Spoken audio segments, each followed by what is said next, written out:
ಶಿರಾ ತಾಲೂಕಿನ ತಾವರೆಕೆರೆ ಗ್ರಾಮದ ಶ್ರೀ ಮರಡು ಬಸವೇಶ್ವರ ಸ್ವಾಮಿ ದೇವಸ್ಥಾನದಲ್ಲಿ ಬಸವ ಜಯಂತಿ ಪ್ರಯುಕ್ತ ಹಮ್ಮಿಕೊಳ್ಳಲಾಗಿದ್ದ ರುದ್ರಾಭಿಷೇಕ, ಬಿಲ್ವಾರ್ಚನೆ, ಮಹಾಮಂಗಳಾರತಿ, ಅನ್ನದಾಸೋಹ, ವಿಶೇಷ ಪೂಜಾ ಕಾರ್ಯಕ್ರಮವನ್ನು ಹಮ್ಮಿಕೊಳ್ಳಲಾಯಿತು.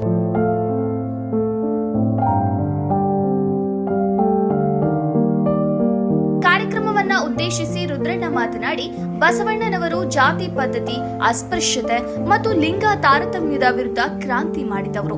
ಪ್ರತಿಯೊಬ್ಬರಿಗೂ ಶ್ರಮ ಜೀವಿಗಳಾಗಬೇಕು ಮತ್ತು ಮಾಡುವ ಕೆಲಸದಲ್ಲಿ ದೈವತ್ವ ಕಾಣಬೇಕು ಎಂದು ಸಾರಿದವರು.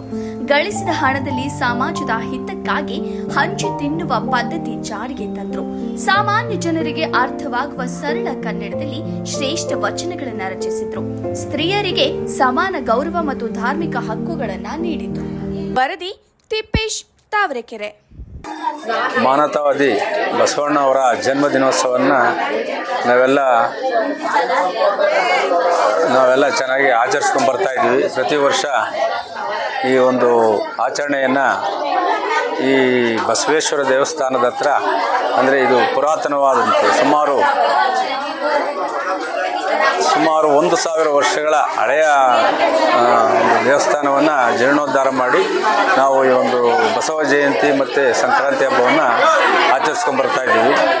ಜನ್ಮದಿನವನ್ನು ಇವತ್ತು ಭಾಳ ವಿಶೇಷವಾಗಿ ಆಚರಿಸ್ತಾ ಇದ್ದೀವಿ. ಕಾಯಕವೇ ಕೈಲಾಸ, ನಾವೆಲ್ಲ ಸತ್ಪ್ರಜೆಗಳಾಗಿ ಬಾಳಬೇಕು, ದುಡಿದು ತಿನ್ನಬೇಕು ಅನ್ನೋದನ್ನ ತತ್ವನ ಹೇಳ್ಕೊಟ್ಟಂಥ ಮಾನವತಾವಾದಿ ಬಸವಣ್ಣವರ ಒಂದು ಈ ಹಬ್ಬ ವಿಶೇಷವಾಗಿ ನಮ್ಮ ಈ ಗ್ರಾಮಸ್ಥರು ಮತ್ತು ಎಲ್ಲ ಈ ದಿನ ನಮ್ಮ ತಾವರೆಕೆರೆ ಗ್ರಾಮದಿಂದ ನಮ್ಮ ಬಸವ ಜಯಂತಿಯನ್ನು ಬಹಳ ಅದ್ದೂರಿಯಾಗಿ ಆಚರಣೆ ಮಾಡ್ತಿದ್ದಾರೆ. ಪ್ರತಿ ವರ್ಷವೂ ಕೂಡ ಯಾವುದೇ ಜಾತಿ ಭೇದ ಭಾವ ಇಲ್ಲದೆ ಈ ಒಂದು ಸ್ವಾಮಿಯ ಕೃಪೆಗೆ ಪಾತ್ರರಾಗಿ ಒಳ್ಳೆಯ ವಿಜೃಂಭಣೆಯಿಂದ ಈ ಸ್ವಾಮಿಯ ಪೂಜೆ ಪುನಸ್ಕಾರಗಳನ್ನು ಮಾಡ್ತಾ ಇದ್ದಾರೆ.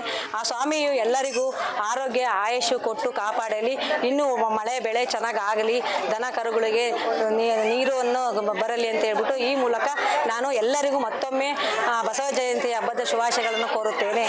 ನಾವು ಬಸವ ಜಯಂತಿಯನ್ನು ವಿಜೃಂಭಣೆಯಿಂದ ಮಾಡುತ್ತೇವೆ. ದಾಸೋಹವನ್ನು ಏರ್ಪಡಿಸಿರುತ್ತೇವೆ. ಅಭಿಷೇಕ, ಪೂಜೆ ಇತ್ಯಾದಿಗಳನ್ನು ಬೇರೆ ಊರುಗಳಿಂದಲೂ ಜನ ಬರ್ತಾರೆ. ಭಕ್ತಾದಿಗಳು ಬಹಳ ಜನ ಇದ್ದಾರೆ.